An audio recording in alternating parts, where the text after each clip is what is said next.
पूजा के 4 नियम पूरी करेंगे हर मनोकामना।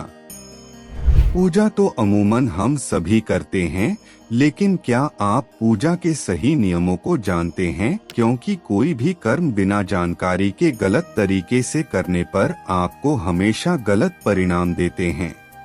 इसलिए हमेशा सही नियम और सही जानकारी के अनुसार ही पूजा कर्म करना चाहिए। आज हम आपको ऐसे ही पूजा से जुड़े 4 जरूरी नियम बताते हैं। खंडित मूर्ति से जुड़े नियम। पूजा में कभी भी खंडित मूर्ति, खासकर शिव मूर्ति की उपासना नहीं करनी चाहिए। ऐसा करने से आपको पूजा का पूरा फल नहीं मिलता है।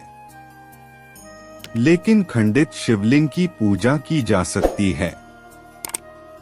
खंडित मूर्ति को सम्मान के साथ जल प्रवाह कर दें या किसी पीपल के पेड़ पर रखाएं। पूजा के बर्तन से जुड़े नियम। पूजा पाठ में कभी भी लोहे, स्टील और एल्यूमीनियम के बर्तनों का इस्तेमाल कभी नहीं करना चाहिए, क्योंकि ये अशुद्ध धातु हैं। इन धातुओं की बनी देवी देवताओं की मूर्ति भी अपने घर में नहीं रखनी चाहिए। पूजा में सोने, चांदी और तांबे से बनी मूर्ति और चीजों का इस्तेमाल करना चाहिए।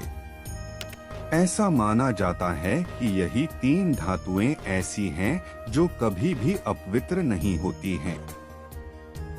अपनी पूजा में हमेशा तांबे के बर्तनों का ज्यादा से ज्यादा इस्तेमाल करें, लेकिन तांबे के बर्तन में चंदन की लकड़ी, घिसा हुआ चंदन या चंदन का पानी कभी नहीं रखना चाहिए। पूजा में दीपक से जुड़े नियम। घी के दीपक में रुई की बाती और तेल के दीपक में कलावे की बाती डालकर जलानी चाहिए। पूजा घर में जलाए दीपक को खुद से कभी ना बुझाएं।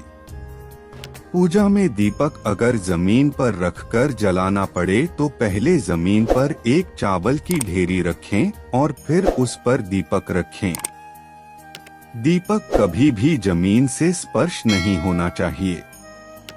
कभी भी एक दीप से दूसरे दीप को ना जलाएं। कैसे चढ़ाएं देवी देवताओं को फूल।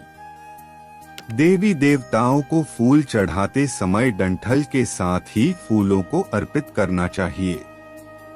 डंठल हमेशा देवता की ओर और पुष्पदल को अपनी ओर रखकर ही फूल चढ़ाएं। मुरझाए हुए फूलों को पूजा में इस्तेमाल कभी भी नहीं करना चाहिए। माना जाता है कि इससे भगवान क्रोधित हो जाते हैं और इसके परिणाम बहुत बुरे होते हैं। बिना नहाए भगवान को कभी भी फूल नहीं चढ़ाने चाहिए।